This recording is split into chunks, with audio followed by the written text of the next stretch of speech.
Hi everybody, this is Gary Dean, and this is our video report for Tuesday, November 10th, 2015.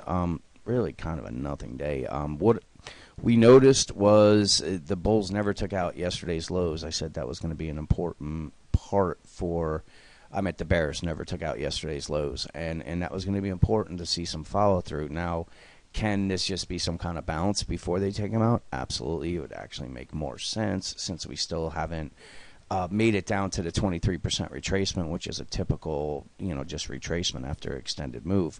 But it's the thing that really, really stands out is the fact that there's still zero fear in this market. Now, yesterday we had the Dow that dropped 177 points. I believe it was down 240 at the lows, and we saw about a 7-8% move in the S&P. Today we have the Dow up 27 points, and we saw a 7% drop in the VIX. So it's one of those things where this is eventually going to come back and bite the bulls in the butt.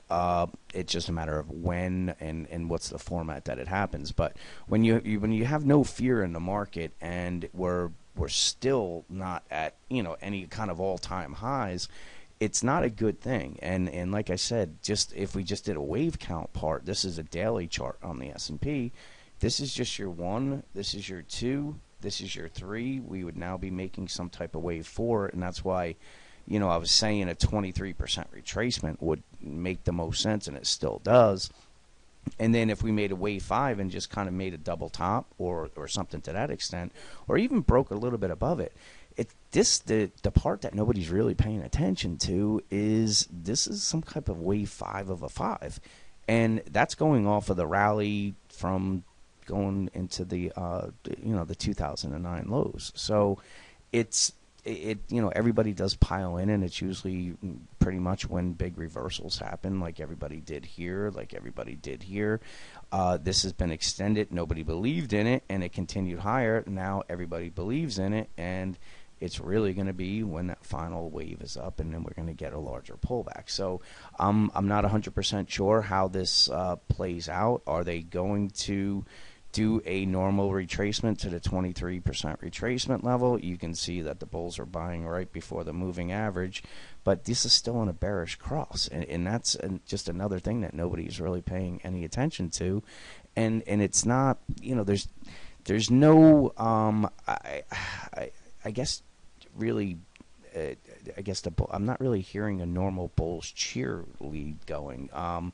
We're hearing, okay, that the Fed, might raise rates in December, and that's a good thing because the economy would be getting better, but everybody knows it's not. It's there's nothing that's really, it's just been kind of stagnating along. There's nothing that's better. The Fed's just looking to raise rates because they've been saying they're going to raise rates for the last 2 years, and they haven't. So I think they're finally trying to break this zero interest rate policy, and I'm not really going to get into that whole thing because to me I don't think it's done absolutely nothing for the everyday people. This is more for your banks and your derivative holders and stuff like that. So it has nothing to do with the regular people. But in any case, you don't really have that bullish tone like, oh, the Fed has our back and that's why you have to be in it. The Fed's going to be raising.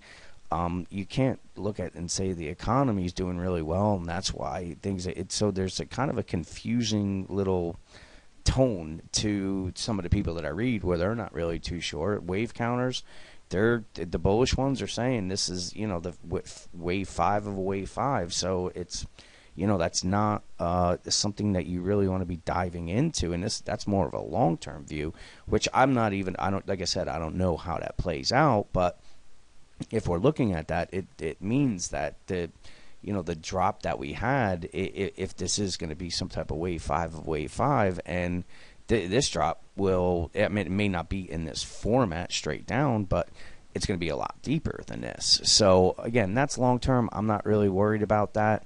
What we know is the bulls are jumping in right before the moving average because the train's leaving the station, so they got to get into it. Never hit the 23%, 23% retracement. And what I was saying, this was important for the bears to push it through, and they gave it a test, and then from there they were gobbling it up. So if we're going to use the if this happens, expect that. The bulls are right, they're at this resistance line because this was support that broke, so it's resistance.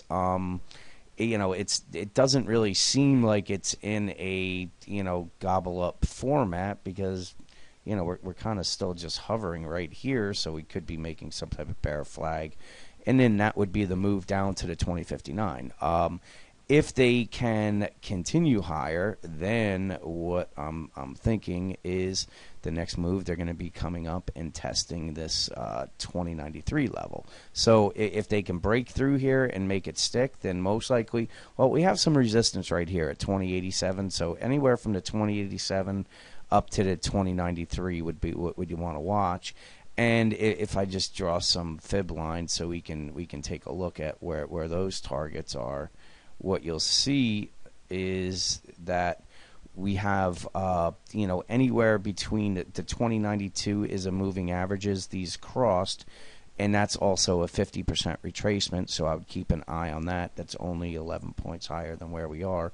But you can see that the 38% retracement, which is 2086, is also lining up with this resistance. So the bulls, I wouldn't say are out of the water, out of the woods, I guess. But, the bears, they need to get it through these previous lows for the expected move down to the 2059. And that's really the way that I would look at it. If the bulls continue, then we're probably going to see a move somewhere up here.